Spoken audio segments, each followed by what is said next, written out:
Hi, guys. Morning. Good morning. Okay, did you hit record? It's already started to record, so I got to stop it. I'm learning all this. Um, I'm trying to. Okay, let me go again. Hi, Eva. Oh, I have someone coming on today. Did you stop recording? No, I'm. Give me a second. I understand. I understand. Okay. I gotta go Hi. get my notebook. All right, go Be get right your back. notebook. I'm gonna finish, figure out this, share, host tools. Okay, shut recording off. Voice. Okay, good morning, everybody. Welcome to Wake Up Wednesday. I am so excited to have put this group together. We've got some great speakers here. We have Eva in White Plains and we have Gina up in New Hampshire. And I want to just tell you, beautiful friends of mine, Eva and Gina, how proud I am of both of you. Eva, last year I watched you put together this unbelievable event in White Plains. I was honored to be a speaker there. And you weren't sure what you were doing, but you knew exactly what you were doing. And it was so successful that you did it a second time. So we're going to talk about that. And then Gina, wow. First time out of the gate, phenomenal. Absolutely phenomenal. And, when Gina and I were speaking about doing an event in New Hampshire, I said, I've got to get the guru that I know that does events. And that was Eva. And Eva, thank you so much for jumping in with us and helping us and giving us advice. Really, like from day one, we got you on a call. And then you drove from White Plains to Cromwell, Connecticut, and then we carpooled the rest of the way. You were on a panel, and everything just came together. So we want to have more events, want to participate, and we really want to use you as a role model. One of the reasons why I wanted to do this today was because people are always saying, I don't know how to do an event. It's too hard. No one will come, all of that. So, Eva, since you started out last year, talk us through it. Tell us about your events and how one started last year and what it evolved to this year. Hi, Peggy. Thank you so much. And um, thank you, Gina, for including me in the event. My love for events goes way back. I'm seeing a big lag on my end. Do you see that? Yeah, I do. All right. You got a So little maybe crazy look maybe on talk your to face. There you go. Oh, maybe talk to Gina for a second. I'm gonna jump onto my phone instead of this because Okay, maybe it's that's me. fine. I don't know. Okay. So, Gina, tell us how this whole thing came together, the idea, and how did you feel in the beginning? how did I feel in the beginning? Yeah, when we first started talking Petrified, about. overwhelmed. Like, was I crazy? Questioning myself, what I was doing. And I think Mhm. that, I always knew I wanted to do an event. I just didn't know what it was going to look like and what it was like, why, what was the whole purpose.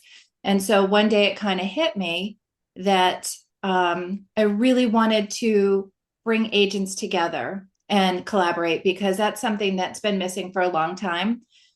When I started in 07, 08, it was a really hard time. The market was kind of crashing.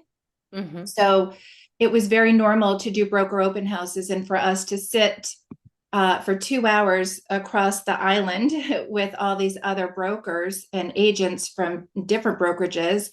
And we would talk about what do you see happening? What are you finding with your clients? And what does the market look like for you? And so it was really nice to have those deep connections with all the other agents, especially when you're writing offers and you get an offer from an agent that you see all the time. And, it just makes everything smoother and more harmonious. And so I thought, let's do an event that just tries to recapture that Mhm. feeling where we can all help each other and collaborate. And it doesn't matter what brokerage you're at. I love that. I love it. Eva, you back on. I am, and this is much better, right? Okay, Yes. yes. Yep. Yeah. So So, walk us through it. well, I think first of all, my love for events it's just something I love to do. That is my mode of, my happy place, being with people in person. So last year's event was a little bit different than the one we did this year. Last year was done in a country club, and this year it was done in a high-end restaurant. So I think, the very first thing you probably do is decide who your audience is going to be and decide where you're going to have the venue. And in both cases, that was what we did. I came in on the tail end of what Gina was saying. However, the third piece of the decision, I think, is why. Why are you doing it? And for us, especially the first time around, I got a lot of people asking me, why do you do this? Like they just don't get it. And our primary reason is exactly what Gina was saying, relationship. Um, just generally speaking, but especially on the other side of the table, when you're putting in an offer or you're, negotiating, knowing the person on that side really makes a difference. It's a big, Mhm. big difference. So that was our big why, to get to build relationships. And secondary to that, or maybe equally to that, to be in a room, that's why we called it Get in the Right Room, with people that are going to elevate you, that you can learn from, and people that you can teach. So it's not Mhm. to say like, oh, only these smart people can be in the room or only these experienced people can be in the room. You want a good mix because you could be the smart person or the experienced person for somebody else. So it comes full circle. Exactly. And wouldn't you agree with that? I mean, everything that Eva said, Gina, you felt the exact same way. And I'm going to share this with you. I have a girlfriend of mine, one of my closest friends. She was my broker in 1987. I stay with her when I'm in Connecticut all the time. I have a room in the house, and she's not at EXP. She cannot believe that we put something together. I say we collectively as a group Of course. with events. And Eva, what was your feeling on that? Because you met Pat, and it's not to say she's wrong. It's not anything. It's where the mindset is of other brokerages and other people. She felt it was responsibility of her broker. And Eva, how would you speak to that? Because some people don't understand why we do this. Well, in some regards, I understand what she's saying because it's the responsibility of her broker. Here, we are running our own businesses, Mhm. and so it's our own responsibility to build the environment that we want to be in. I think one of the things that I love is that I've been able to become more of a leader in my role in the last few years. Mhm. And so doing things like this are, in fact, beneficial. And it is my responsibility to do that. The benefit of that is I get to do it the way I want, Right. and I design it in a way that reflects what we're trying to achieve. Mm-hmm. Great. And again, other people, other brokerages, it's okay. It's absolutely okay. And if they want to come to an event, that's great. That's not going to stop you from doing it, though. Um, some Can of I the add things, one thing, yeah, Peggy, please. I should have mentioned? Because a lot of the questioning over the event is money. Oh, I How was am I just going to going, go right to right? that. How am I going to do it? And why do you do it? That question that you're getting from your friend, why do you do it? Yep. Has to do with money. And, I told you this when we were together. The way I look at it, in my business, I spend less money towards, caps and towards whatever it is that I'm spending.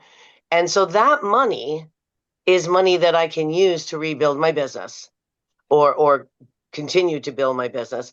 And then secondary, sponsors are huge, and we have great relationships with our sponsors. So, that's probably step number two after you decide where, when, and Hmm. who are you going to partner with? Can So, I think, can I just say something to that, yeah, Peggy? this is your talk, you guys. So with regards to, the way we do this and why, It is. It is a little different because we are running our own businesses here. Mhm. So we look at it like a business. I don't, when I was with a large independent broker, I would have never done this because Right. I would be like, I would automatically think, that's his responsibility to put this on or to do a Christmas event or a party or an awards thing or whatever they're supposed to do because they're the broker. But here, it's a different mindset because we all run our own businesses and we can choose how to do that. And so for me, I look at it that I'm choosing to, when I agreed to do this, I just was, when they said to me, what is your budget? I'm like, I don't know. This is my first one. Let's find out how much it costs to put on. And I'm going to suck it up and be responsible to pay that if I can't get enough sponsors to cover it.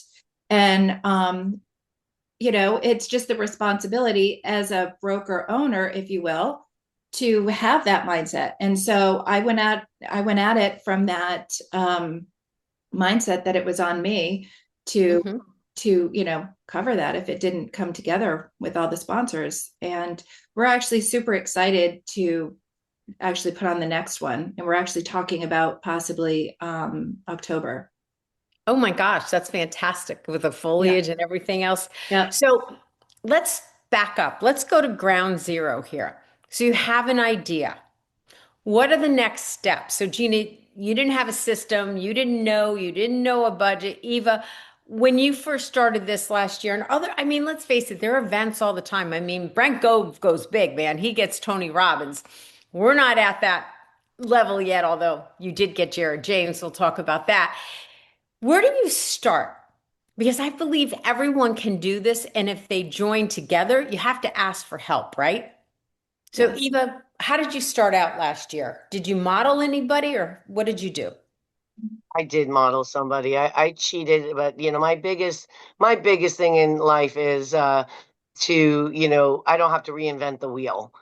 And Simon Westfall Kwong and his husband John uh, Mhm. have done many events in New Jersey, and I've spoken on their panels. I've participated in their events, so I was able to copycat him, and I Okay. sat down with him, just much like you guys called me. I called him. And so I think that's true for anybody who wants to do this. I know for me, if anybody wanted to call me, I'd be happy to share. And he was happy to share. So I modeled mine initially after him. I Mhm. I did a country club, which is what he did. I listened to what he thought the no-show factor was. So I Okay. knew about how many agents I'd have to So invite. talk about that. Talk about the no-show factor and what those numbers look like. Okay. But let me just before I Okay. jump there, I want to say I looked at different country clubs and their cost based on what I thought I wanted to spend on the event because I wanted it to be of a certain caliber. I didn't want, be putting just cookies and milk out. I wanted it to be, a respectable event. So picking the event came with, the pricing thing. And I'm sorry, your question was? My question was when you're talking to an event planner or you're going to a country club, they want you to give a minimum. What did you use to get those numbers? Because I would be like, I don't know how many people are going to come and all of that. So that's a big fear that holds people back is not, it's like when you invite people to a dinner party or party at your house, you're always at the last minute trying to figure out, oh my God, who's going to come? And this is on a grander scale. So let's address that. Okay. So we picked a country club that we thought could accommodate, um, wouldn't be empty if we had fewer people, and yet could accommodate a good number of people. And our target was the capacity that country club could hold, and it was about 120. So that was our goal. And you have to remember that 120 or 125 will include your team, everybody who's involved in the event. So it really isn't 125. It's really, maybe 80 or 90. That said, there is a roller coaster. I don't know if Gina felt this, but we certainly did. There's a point in time where you think nobody's going to come. There's a point in time where you think you're going to be over. Right. And then you have to consider what's going to be real because of the no-show factor. And most information out there, you can just Google it. I don't know if it varies from place to place. There are statistics out there, how many no-shows there are if you don't charge, how many no-shows there are if you do charge, and recommendations on amounts you can charge. Okay. For us, I have this thing about not charging. Mostly because of what I used to do at my old company. Ours was the only one that was free, and the comments we used to get on that was wow, you guys do this and you don't charge everybody. If this Mm-hmm. was the company, they'd be nickel and diming us. So it just kind of stuck in my head. I will say my partner, Colby, my daughter, and Andrea, who partnered with us as on the restaurant side, both feel that next year we might charge. This year we did not. So that's how we determined who and how much and the budget, because we knew how much it was going to cost us ahead. Mm-hmm. And so we went off of our goal. And if we got less, it would just cost us less. We guaranteed 100. We ended 100 up people. Yeah. last year, and we ended up with like 125. The way to get people there, just one more note, is we strategically placed people on panels from different companies Mm-hmm. so their friends and colleagues would come to our event. So we felt fairly confident we'd get at least 4 or 5 people from other companies each. Mm-hmm. Gina, jump in on this. I don't remember. Did you charge for the event? I did. Okay, so So talk about that. yeah, so Eva told me, what she said. And then in terms of picking the room, I wanted to find the right room. You suggested a country club. From Eva's event, yes. Yes. And so I looked at various country clubs, and some were ridiculously expensive. And Mhm. so I found we did it at Concord Country Club because my closing attorney, who was also a sponsor, is a member there. And it was so reasonable. So I was like, that's a no-brainer. And I liked the space because it wasn't like just a conference room in a hotel. It had character. And Right. the room, we were told a very hard 90. Okay. That being said, I just saw the numbers. First of all, I did research, charge, don't charge. Because again, it was my responsibility, figure out how to pay for it. But what it said is if you charge, you have a better chance of people showing up and a much smaller percentage of no-shows. So Okay. I charged, and then I did like early bird, and then it went up like $10 the closer we got. Start out with your prices. What was the I first? just did $29. Did And then that cover everything at $29? no, Well, I meant, did it cover the food at least? no, Okay. no. So, well, we also did open bar at the end. Right. That was an yeah. add-on. Yes. Yeah. So we did lunch, we did appetizers at the end and open bar, and plus the room charge. So no, $29 did not cover it. But and then it went to 39. And what I found is we probably had signed up about 106, I think we sold. Plus, like Eva said, you have the panel and you have the people that are helping. And so we were being told, the fire department is only going to allow 90 in the room. And so I was really getting panicky that we had too many. And I think we maybe had 10 no-shows. Okay. That was it. So it was a little tight in there. But I think it was okay. I would rather have, like Brent Gove would say, you would rather have standing room only than this massive room with everybody just, like half filling the space, and then it just looks like a flop. So I was really happy with that.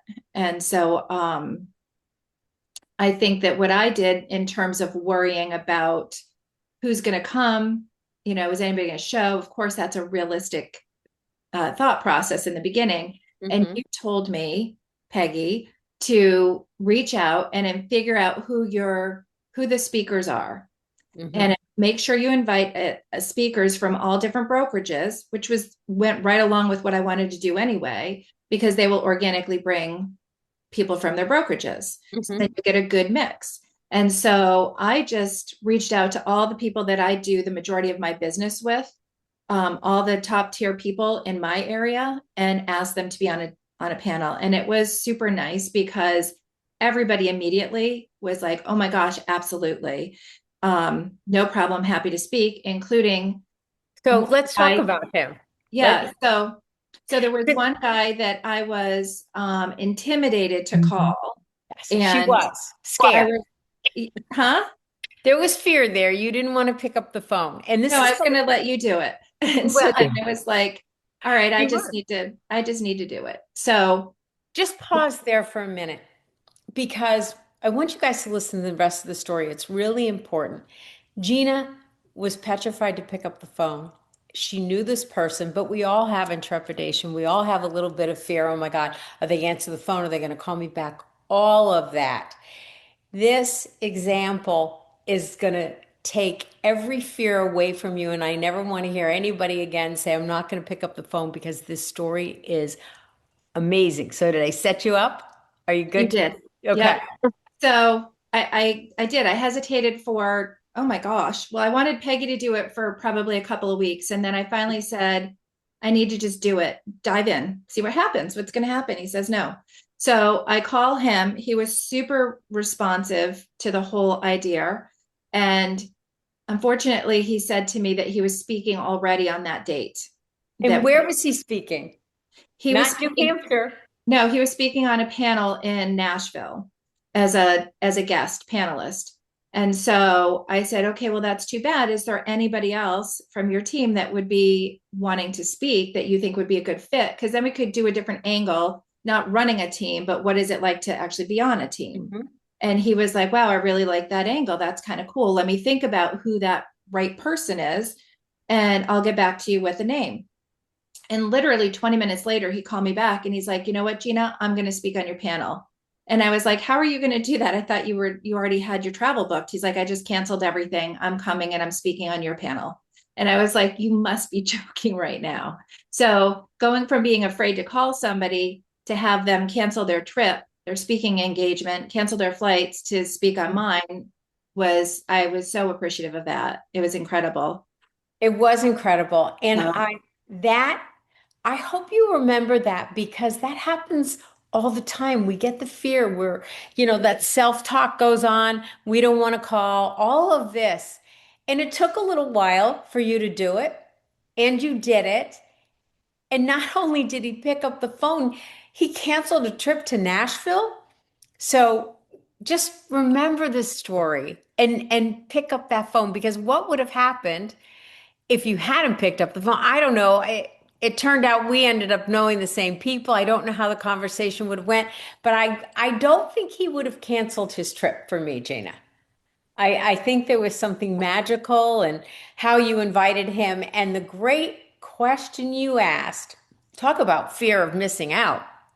Oh, is there anybody else whom you can suggest? I thought that was brilliant. So thank great, you. great job on that, guys. Don't be afraid to pick up the phone. So, okay, we've got the venue, we've got the budget. I don't want you guys to be put back by the cost because I do want to talk about the cost because you have to raise a lot of money. Eva, what did your number come up with on your first event? What did I spend? Well, how much did you have to raise in sponsorship? And, what was the total cost? Our total cost was about 21,000 the first event. And our Hmm. second event, we just came in with numbers yesterday. I think it was about 39,000. Okay. How did when you first came up with that 21,000, were you prepared to write that check? What was going through your head? Because a lot of people right now are going, peace out. I can't even afford 500 to do a lunch and learn. So I don't want people to be afraid. I'm seeing Stacy laughing over there, Dee Dee shaking her head. I don't want you to be put off by these numbers because there's ways to do other things. But how did you approach oh my God, I'm going to throw a luncheon, a cocktail party, whatever, for 20 something thousand dollars. How did you do So that? like much like what Gina just said, we were willing to bite the bullet and pay for it if we had to. We felt that it was the cost of building our business. As business owners, it was something we were willing to do. It was not something I really wanted to do. So the minute I figured out, well, and let me say, we figured out a budget that we thought would be a little less, like 16,000. It Mm-hmm. grew to 21 by you starting to add things that you don't, if you're doing it for the first time, maybe don't account for. So as it started to grow, I got more and more nervous. But I did have a fairly decent level of confidence in getting sponsors Okay. initially. However, as I started to talk to sponsors, I was getting a lot of no's.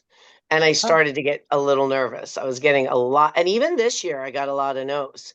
And I don't know if Gina, maybe her sponsors just, showed up easily for her. Um, but for us, I started to have to adjust my approach. And the approach wasn't, will you sponsor me? The approach was, do you want an opportunity to be in a room with 100 and something top producing agents? Do you want to partner on this event with me?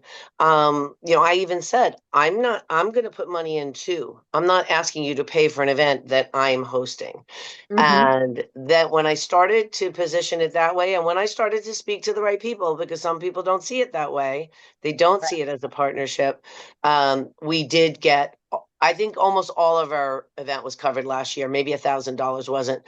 We also do a dinner the night before for people that are flying in.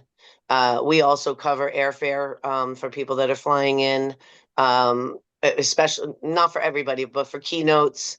And Mm-hmm. especially, big people on the panel and stuff like that if they're flying in. So Uh, reframe, that's important, guys. It's like with anything, how you ask that question is how you're going to be answered. So you did a reframe, and would you repeat it? Because it's like a great script on how you decided to ask, not instead of, so will you pay for this? Right. So after getting resistance on will you sponsor our event, I start and it came naturally because I was having conversations with people that were saying no. They were saying, I just don't have the budget for that, or maybe next year. And so I started to say, kind of, um, you know, I don't think you can afford not to be in this room. Love it. As a mortgage broker, you're going to be in a room of 125 top producing agents. What better audience could you want? Mm-hmm. So I'm looking for somebody to partner with, and not just on this event. I want to look at partnerships long term. This is a relationship based business, and I want to be in relationship with you. So that was, semi the script. It would shift a little based on who I was Mm-hmm. talking with, and some people saw it that way. So I will. did you have repeat people come back your second year sponsored? So that, yes. However, the interesting thing about that was, so my lender came back as a top Okay. tier sponsor. My title company did not. And my title company said, well, I don't know if we got enough business from you last year. From And you I said, personally? yeah. And I said, okay, thank you. I appreciate it. We'll talk to you soon. And I moved Bye-bye. on to the next title company. And, because for me, this is the idea. The opportunity isn't for me to feed you all of my business. Right. Because first of all, in New York, it's an attorney state. We don't even do that directly, although there are ways to, help get business in people's laps, but we don't do that. So the goal was, I'm giving you entry to the room. It's Right. your job to develop relationships with the people that are in the room. If you didn't get any Mm-hmm. business from people that attended the event last year, then you probably aren't the right partner for this one either. So we went on, we found somebody else. And so we did get a top tier title company. We had an Okay. attorney, top tier attorney, and our top tiers are $5,000. I'm not That's what I afraid to was going talk. to ask. Yeah, Yeah. and I'm not afraid to talk numbers. And last year, our price per head in the restaurant in the country club was about $100 a head. That's how we Okay. came, so that's how you figure out those numbers. So about half of our event was on the food, and we did breakfast, lunch, happy hour, and hors d'oeuvres last year. So you were there, I was there. It was amazing. So I want to go back to the timing, but let's put a pause on that because I want Gina talk about how you got sponsors and what was your response? So it was, I mean, I feel like I did mine very, like, we talked about it, you and I, Peggy, for a long Mhm. time. Yeah. And I talked to Eva about it. And then it took me a little while to kind of ramp up because I was really trying to figure out what what panels I was going to do Mhm. and what the draw was going to be. And Right. so once I felt like I needed to figure that out so that I knew what I was, in a sense, what the opportunity was that I was giving to a sponsor. So I laid all the groundwork first, which took a while. So I probably had, I'm not even kidding, it might be 2.5 weeks that I had to get sponsors. I So think you and I talked about that. Yes. Because I know in Cabo you didn't have them, and then it was like, how you doing on the finances? And okay, so how did you do that mad dash at the So, end? well, the Mad Dash was reaching out to my title company that I've used for 15 years. Okay. And what my top tier was $7,000.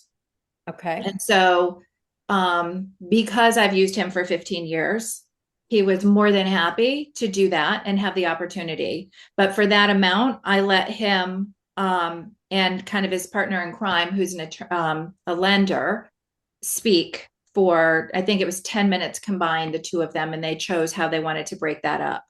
So Okay. I gave them that, opportunity as well. And so, and then anything else after that, there was different levels of sponsorship. And what Mhm. I did is I ended up at the kind of the 11th hour, not that the whole thing wasn't the 11th hour with the sponsors, but we added a lower level of $500. Just Oh, thinking, because there were okay. so many people that said, "Oh my gosh, I love the idea of this. I would love the opportunity. I just can't afford, say, $1,000 or $2,500." So, Sure. I learned quickly that it was probably a good idea to add a $500 sponsorship to the people that couldn't do it. So then we ended up getting people like, like a fix-it guy, a handyman, a roofer, like all the people that wanted to be a part of it. And that was, for them, that was a lot of money, but it really helps Mhm. too. So So where did you position the $500 sponsors? Because I know we had a room where it was registration and you had big tables. I they really didn't was, get a they didn't get a table. no, of course No, not. they just got a logo. You know what I mean? Oh, So for the okay. $500, they got they were able to be in the room. They were to be able to network at the end. Okay. And they got a logo on the marketing stuff, but that was it. And how did you do on budget? And did you get everything covered? Oh, definitely did not get everything covered. We're still going through the numbers right Mhm. now. It was just last week, guys. It was last Thursday. Yeah, it was just Thursday. And today's what, Thursday? No, Today's Wednesday. It Wednesday. hasn't even been a week. So we're still fine tuning all of that. But I want to say we probably spent about 31,000. Okay. And I think we maybe got 17,000 in sponsorship money. But the nice thing about this, I should say for me, is about 2 weeks, again, everything was really kind of last minute. I had done everything. And the one thing that I didn't know how to do was the AV stuff. I don't know how to do the stage and all those things. And so a friend of mine who's also in real estate that that was his past career. So I Mhm. said, "Can you help me and do all that?" And he volunteered happily. And so we met at the country club to kind of see the room and understand the space. And after seeing all of that, he was getting excited and he said, "This is a lot. What would you think about us partnering on this? And Yeah. that way, I will be all in. I'll help you, down to the finish line. And financially, whatever's left, I will split with you." So Isn't that great, yeah, guys? so I was like, that's fantastic because then that takes a lot of pressure off of me because up until that point, I had been doing everything, you know, on the ground myself. Mm-hmm. Um, it kind of was like, all right, that's awesome. Now I don't feel as guilty saying, yes, kid, do you mind doing this? Do you mind doing that? And it took a lot of pressure off of me. And I thought it was fantastic. It absolutely was. So I'm going to just pause for a minute because you both had some great keynote speakers, but there's some people on the call here who were at the event in New Hampshire, and I want to open it up to them. And Sadie, you were on a panel, right? Solo Yeah, agent. I was. Yep. Yeah. Yep. So, Gina, introduce your people that are here. And Yeah. also, wait, before I forget, she did one more brilliant thing, two things. You invited people to coffee to go over the questions and have the speakers there and coffee before the event. And the night before the event, she hosted a barbecue at her house. So that too was, and she enlisted her whole family and friends to help with all of that. But yeah, talk about your speakers. And Ryan, you were at the event too. So I want to get some feedback here. Yeah, so I did I put in like everybody I invited that so I did three panels. I did a solo agent panel, I did a, running a successful team panel, and working with builders and developers kind of panel, new construction. So I did Yep. those three separate panels, and then I had my speakers, which obviously one was Peggy. I had Nick Krem, if anybody knows Nick Krem, he's phenomenal with AI. Love him. And he'll be on the first week in June. So Oh, just good. a Okay. plug for him. Brian Moses on who's a coach and family friend. So he spoke on mindset. And then I hired Jared James to speak because I felt like my panels were great. I felt like I had phenomenal people on my panels. I had three agents on each panel. And then I had awesome speakers, but then I felt like my fear of what if nobody shows up kind of thing, except for my panel and their, closest agent friends. So that's why I was like, I'm going to call and reach out to Jared James, which I had already done previously. I think it was Joellen was with me at an event we did in Arizona for Top 250 for EXP. He spoke. We met him there. He was great, very approachable.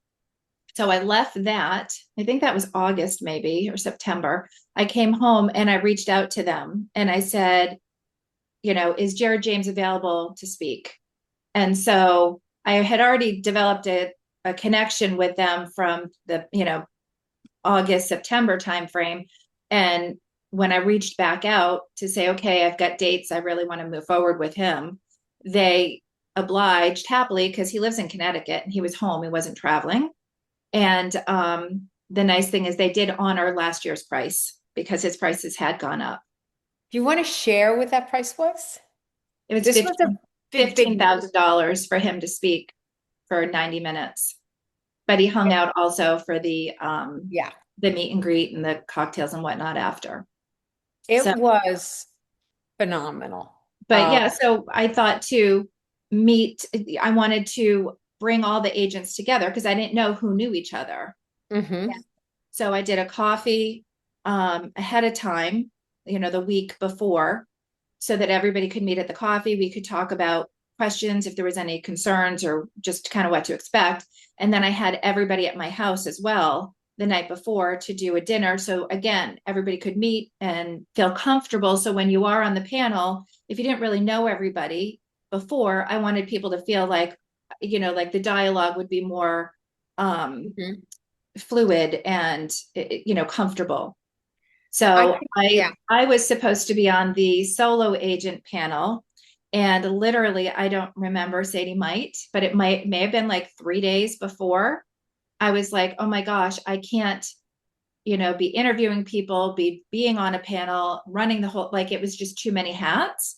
And so I reached out to Sadie and asked her if she would be willing to take my spot on the panel and speak as a solo agent. And she graciously. I need more coffee. It's okay. So Sadie, let's talk about being on a panel. And I got to sit next to you during the event, which was great, and watch Brian tease you about hard 75 and all of that. So from tell us where you are, who you are, because you might need referrals from people all over the country here. So here's a nice time Yeah. to plug yourself.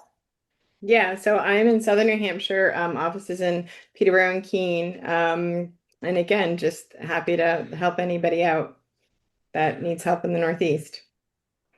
Cool. So tell us Yeah. about being on the panel. What were your thoughts at first, and was your overall feeling of the event? Pretend Gina's not here because I want you to No, talk about so a couple things. I think so everything Gina just said about having those panelists and having people coming in from the brokerages, and I feel like I would have the same exact fear of like there still needs to be some sort of draw there just in case the agents in their sort of agent families aren't enough. So I think having somebody like a Jared James was probably an excellent investment because I think if somebody was on the fence, that probably solidified it. So I think that was a really smart move. Um, in terms of the panel, it was a little bit funny because when the other people on the panel stood up, they both had notebooks and notes in their hands. And I thought, oh, okay, well, I guess I'm not as prepared, but we're going to go with it anyways.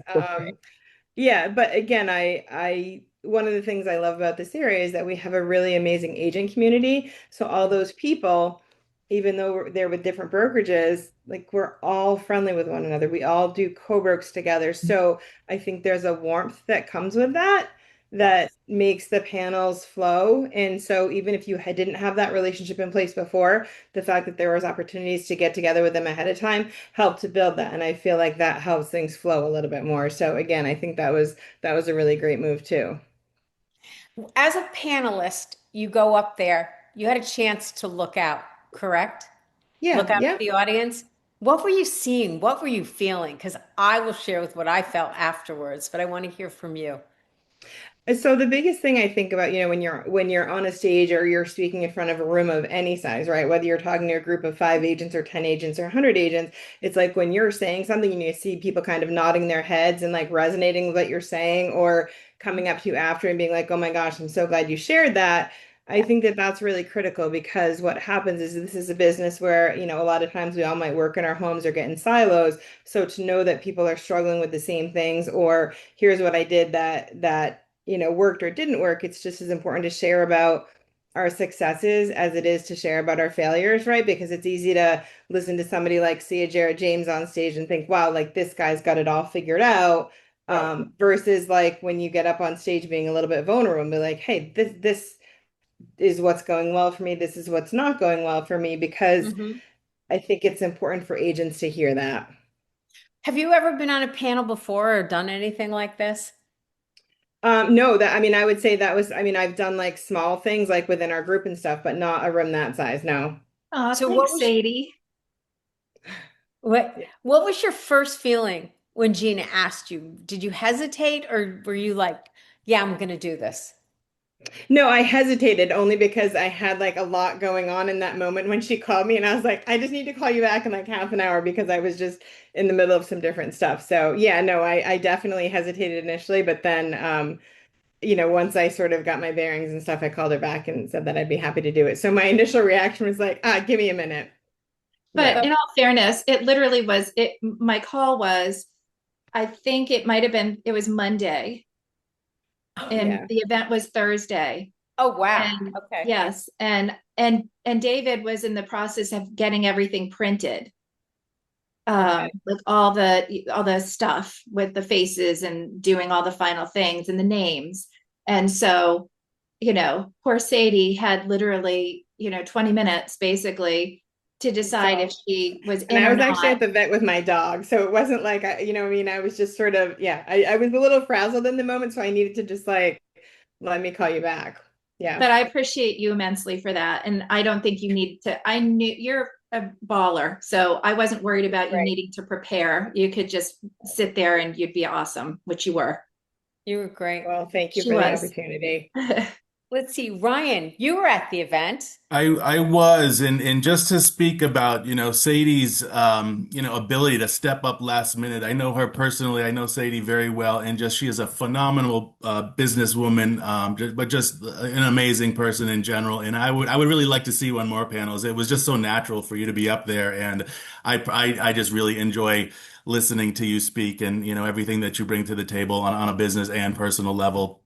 But the event itself, it was fantastic. And to me, what was so great about it was that it was open to everybody. There was that real sense of community. You look around the room, and there's folks that you knew from every company in there. And I had been with a couple different companies over the past couple of decades, and there's not always that sense of we're going to collaborate with everybody. Sometimes it's a little bit more guarded. It's a little, this is our team. We don't really go outside of that, and that's really changing. It really has over the past several years.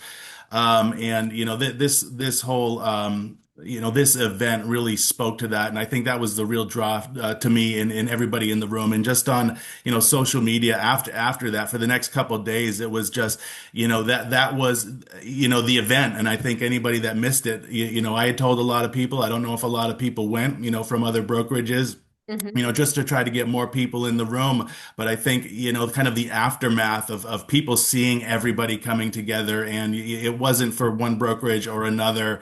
To me, that was the real big piece that stuck with me is the collaboration, everybody getting together, and we are all in this together. I was I actually love, really excited to see that the majority, probably 80% of the room was other brokerages.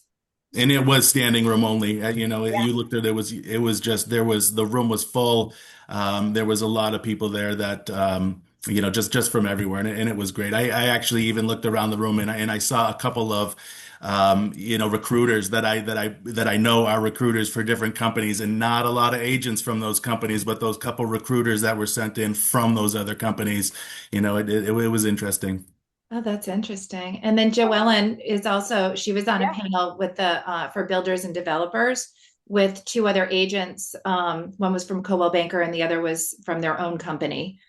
And I thought that went really well. How did you feel about that, Joellen? Well, when Gina asked me, I was like, yes, of course, I'll support you. I'll do anything you want. And in my mind, I'm thinking, oh my God, what am I going to say? That's a good friend.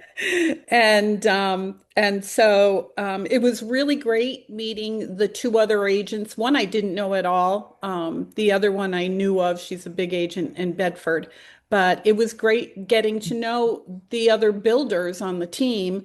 And they were at Gina's house the night before, which was really nice because we got to meet and greet and talk. And the panel, the questions that Gina asked, I thought were really relevant and helpful to everyone. I don't know how everyone felt that were, out in the audience, but great. I thought that the questions that she asked us were great questions. So when you sat up there and you looked out, what was your feeling? My feel, honestly, don't mess Yes. this up. I'm glad you're saying that because that's what I think everybody. I mean, I got up there, looked out, and said, "Oh my God, don't mess this up." I was afraid of falling off the stage or something. So we all have those fears. But Hmm. the engagement, and I know even at Eva's event when I spoke last year, when the people take that much time out of their day and they commit to something, they're skeptical, right? They don't know if it's a recruiting event. What am I? Is it a bait and switch? All of that. When you're standing up there and you can actually look in everyone's eyes and they're nodding and they're taking notes. I kept looking around the room constantly while you guys are up on panels because I wanted to rate the engagement factor. It was off the charts. And Eva, your first one was too. People were engaged.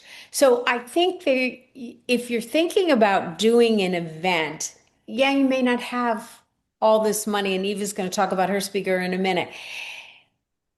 It's just do the event, just get it started. Wouldn't you agree? And there's enough people here that were willing to help you, even if it's just a coffee or a lunch and learn, then it can explode to something else.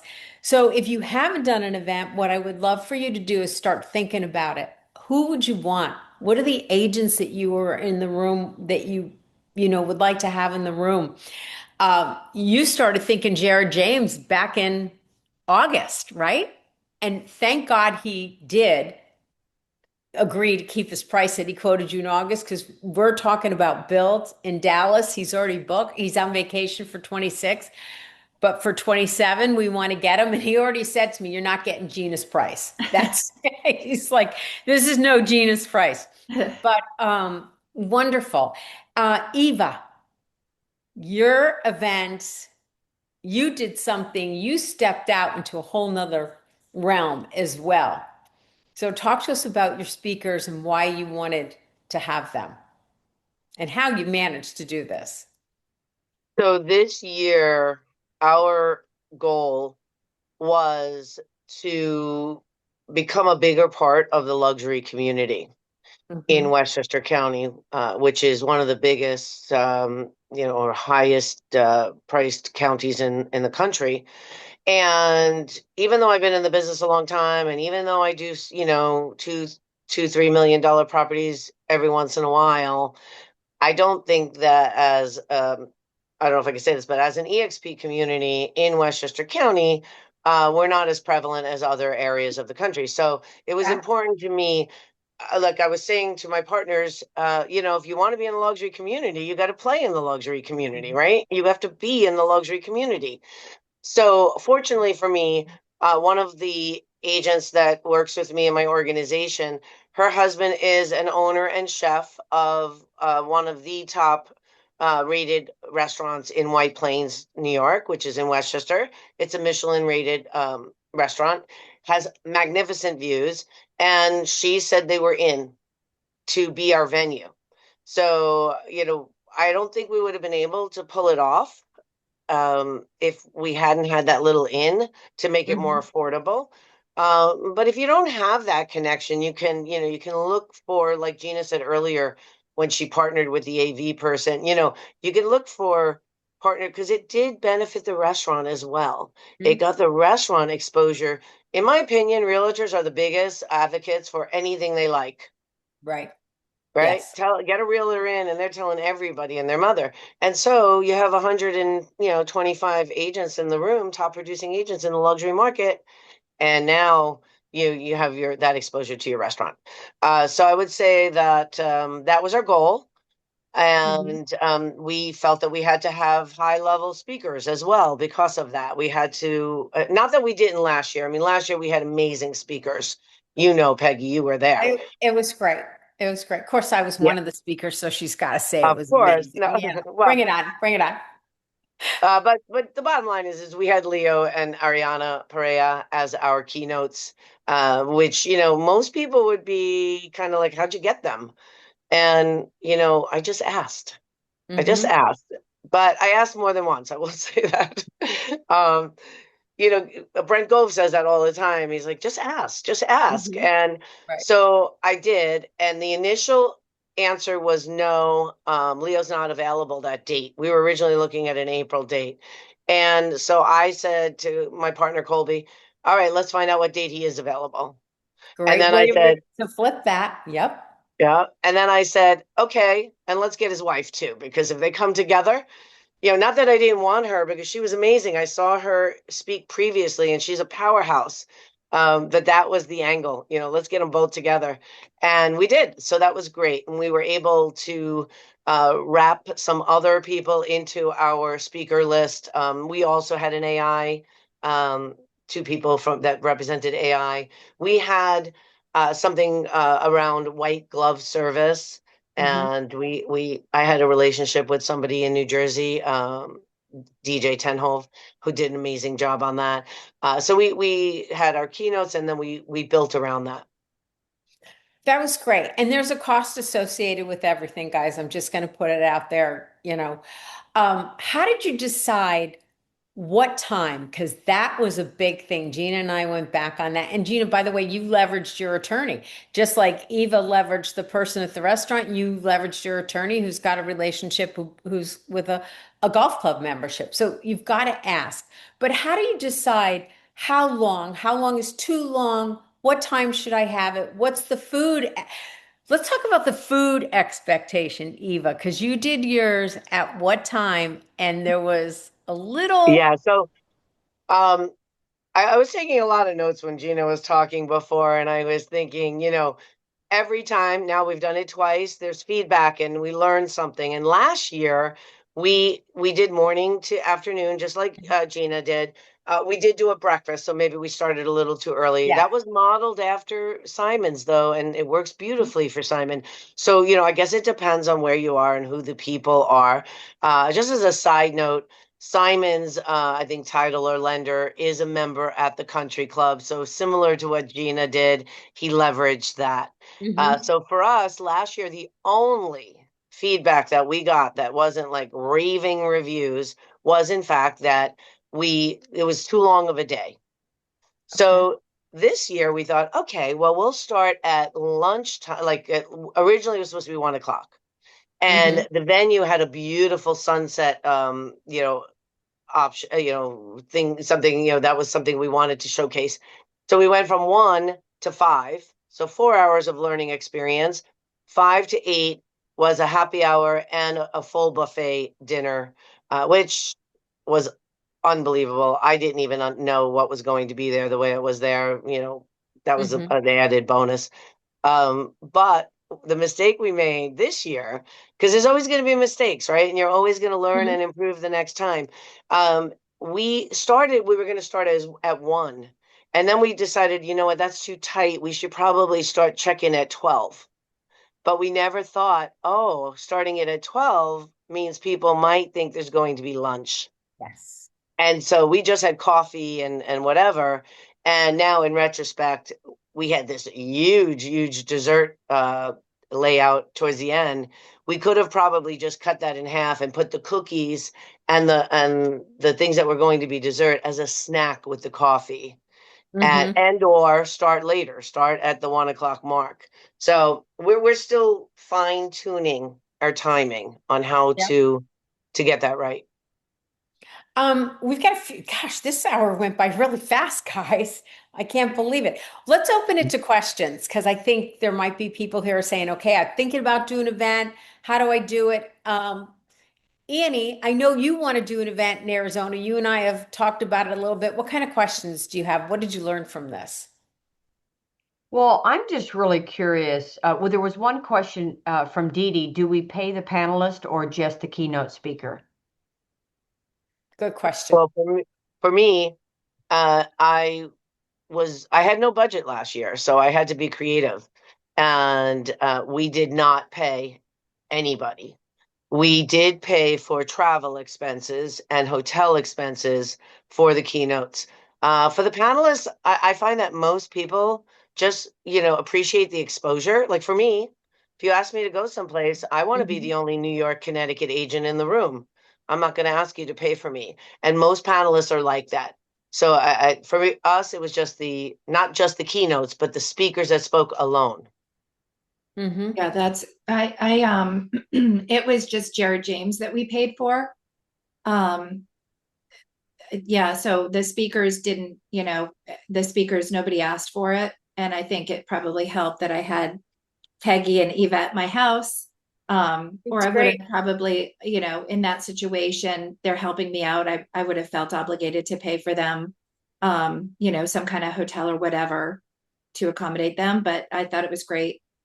It helped me get to know them even better. Even though I've been talking to them like this, it's kind of nice to see them in person and build that relationship. So the only person we paid for was Jared James.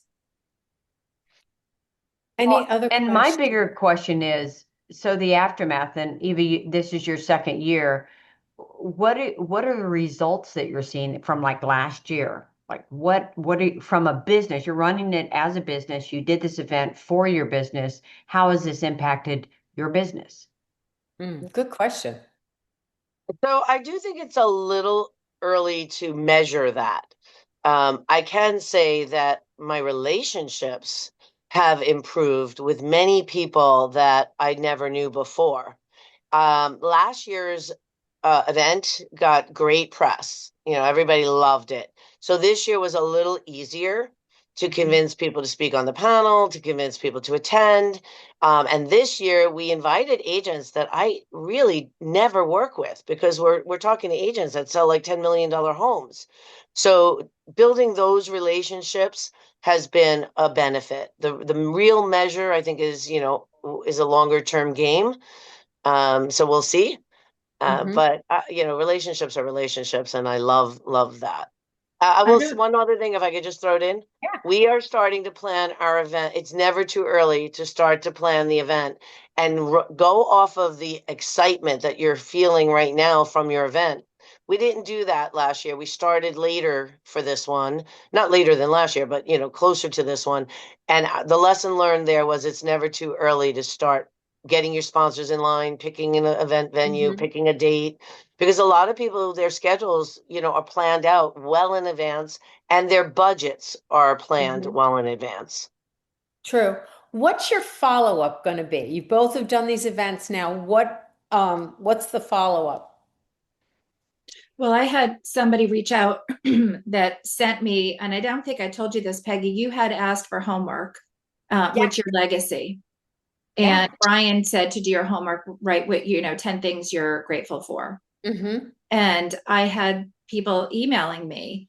So this one girl has been in business for 3 years. She emailed me like literally within 24 hours of the event, her list, for you and for Brian. Oh, wow. Yeah. So I'm going to share those with you. Okay. But and she asked to go to coffee. So I'm going to see her on Friday. So it was really, I was so excited that she sent that in. It was the first one I got, which was amazing. And in terms of the feedback we got was they want to have questions and answers after each panel. Apparently, a lot of people had questions for the panelists. And so we're going to probably fit that in later with a runner, with a mic, and allow a few questions after each panel. And just real quick, David and I, excuse me, met yesterday and talked about the next one. So today's day 6, and we've already started planning the next one. And the next one is going to be, you think, in October? I think in October. Yeah. That's the plan right now. That's great. Anybody else have any questions? You may not have any. You can reach out to Eva, Gina, myself, anybody else. It's not impossible, guys. Anything is possible. I'm a big believer in manifestation. You know that. Here you start with like, I want to do this, and it gets big. If you can't do it big, let's just do it small. Let's just kind of start it, okay? That's what I want to say to you. Talk about manifestation. I am running off to speak for a group of about 100 agents in Naples today. I manifested that I would be on stage at this brand new venue with Lauren Maxwell, who's like the queen of mortgage and the who in Naples. I didn't know when the event was I didn't know when the place was going to open, nothing. And bam, I'm the first speaker today at 11 o'clock. So just put it out there and it will happen. And I'm talking about burn the script, rewrite your story. And that's so important. I want everyone to burn your scripts. We'll talk about that another day. Eva, thank you so much. Gina, thank you. Steve, Arizona, Jolynn, Sadie, Edita, everybody. Brad's on the call. I see Sarah's here. We're going to be celebrating the month of June, 4 years of Wake Up Wednesday. And I'm just going to throw it out there. For our 5-year anniversary, I'm thinking our retreat might be on a River Rhine cruise. Just putting it out there. Bye, guys. Thank you so much. Take Thank care. you. Bye. Thank you, See y'all later. Peggy. Thank you, Peggy. Bye. That was Everybody. great. Yeah.